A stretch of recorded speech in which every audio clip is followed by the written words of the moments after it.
generosity of the state, but from the hand of God.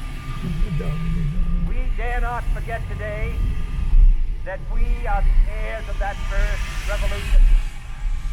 Let the word go forth from this time and place to friend and foe alike that the torch has been passed to a new generation of Americans born in this century, tempered by war, disciplined by a hard and bitter peace, proud of our ancient heritage, and unwilling to witness or permit the slow undoing of those human rights to which this nation has always been committed and to which we are committed today at home and around the world.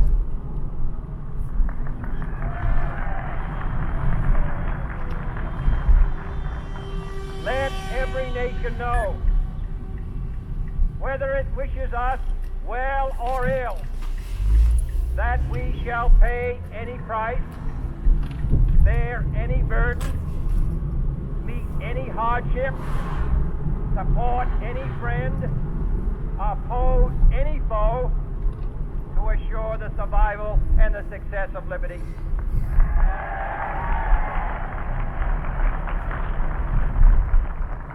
This much we pledge and more. To those old allies whose cultural and spiritual origins we share, we pledge the loyalty of faithful friends. United, there is little we cannot do in a host of cooperative ventures. Divided, there is little we can do, for we dare not meet a powerful challenge at odds and split asunder. To those new states whom we welcome to the ranks of the free, we pledge our word that one form of colonial control shall not have passed away, merely to be replaced by a far more iron tyranny. We shall not always expect to find them supporting our view, but we shall always hope to find them strongly supporting their own freedom, and to remember that in the past, those who foolishly sought power by riding the back of the tiger ended up inside.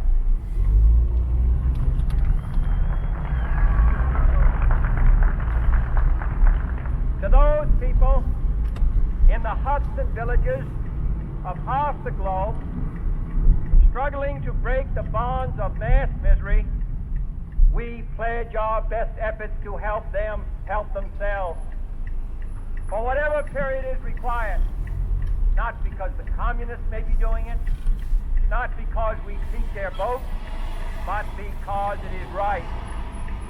If a free society cannot help the many who are poor, it cannot save the few who are rich.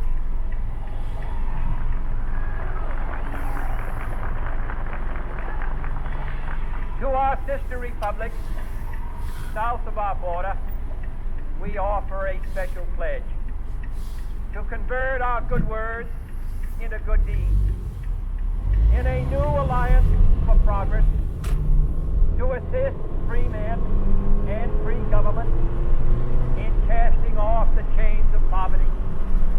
But this peaceful revolution of hope cannot become the prey of hostile powers. Let all our neighbors know that we shall join with them to oppose aggression or subversion anywhere in the Americas. And let every other power know that this hemisphere intends to remain the master of its own house.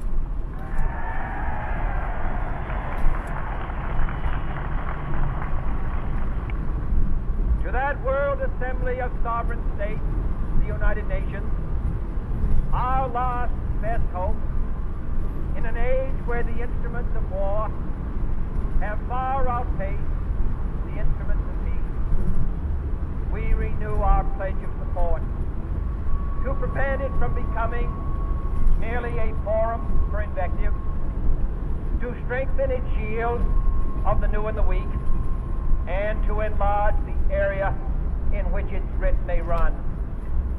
Finally, to those nations who would make themselves our adversary, we offer not a pledge, but a request that both sides begin anew the quest for peace.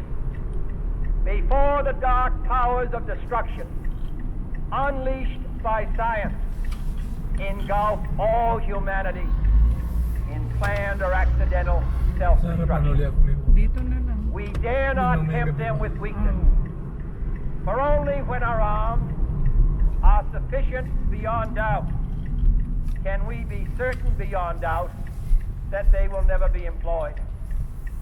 But neither can two great and powerful groups of nations take comfort from our present course, both sides overburdened by the cost of modern weapons, both rightly alarmed by the steady spread of the deadly atom, yet both racing toward that uncertain balance of terror that stays the hand of mankind's final war. So let us begin anew, remembering on both sides that civility is not a sign of weakness, and sincerity is always subject to proof. Let us never negotiate out of fear, but let us never fear to negotiate.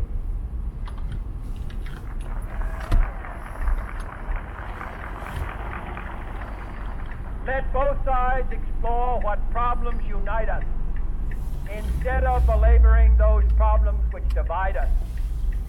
Let both sides, for the first time, formulate serious and precise proposals for the inspection and control of arms, and bring the absolute power to destroy other nations under the absolute control of all nations.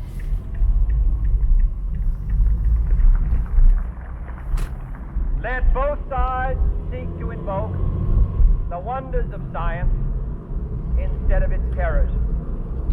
Together, let us explore the stars, conquer the desert, eradicate disease, tap the ocean depths, and encourage the arts and commerce. Let both sides unite to heed in all corners of the earth the command of Isaiah to undo the heavy burden and let the oppressed go free. And if a beachhead of cooperation may push back the jungle of suspicion, let both sides join in creating a new endeavor. Not a new balance of power, but a new world of law, where the strong are just, and the weak secure, and the peace preserved. All this will not be finished in the first 100 days, nor will it be finished in the first 1,000 days, nor in the life of this administration, nor even perhaps in our lifetime on this planet. But let us begin.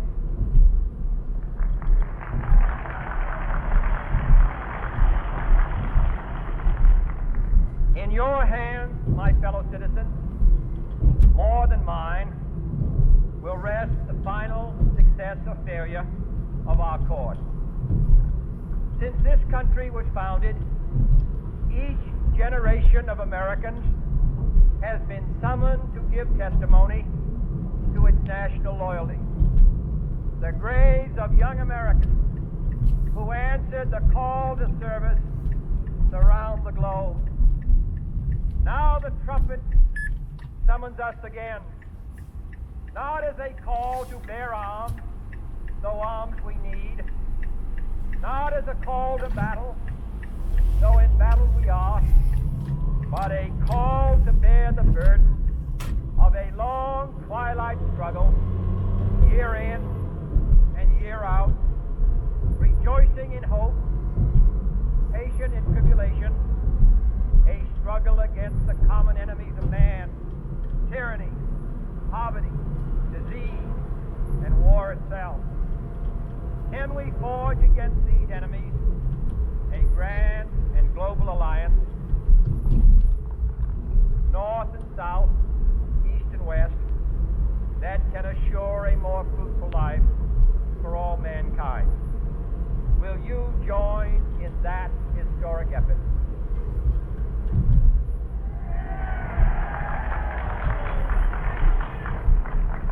In the long history of the world, only a few generations have been granted the role of defending freedom in its hour of maximum danger. I do not shrink from this responsibility. I welcome it.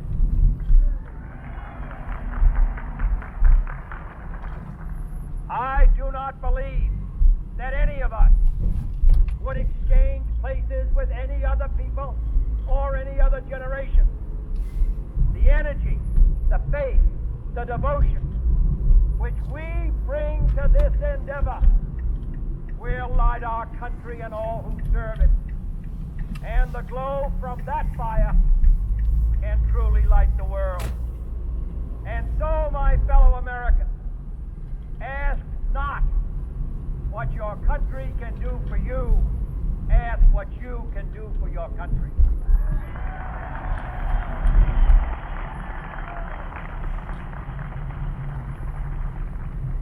My fellow citizens of the world, ask not what America will do for you, but what together we can do for the freedom of man.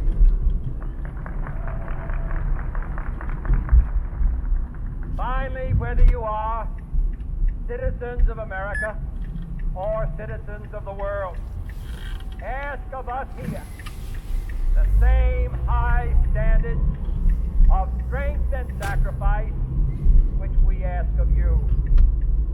With a good conscience, our only sure reward, with history the final judge of our deeds, let us go forth to lead the land we love, asking His blessing and His help, but knowing that here on earth, God's work must truly be our own.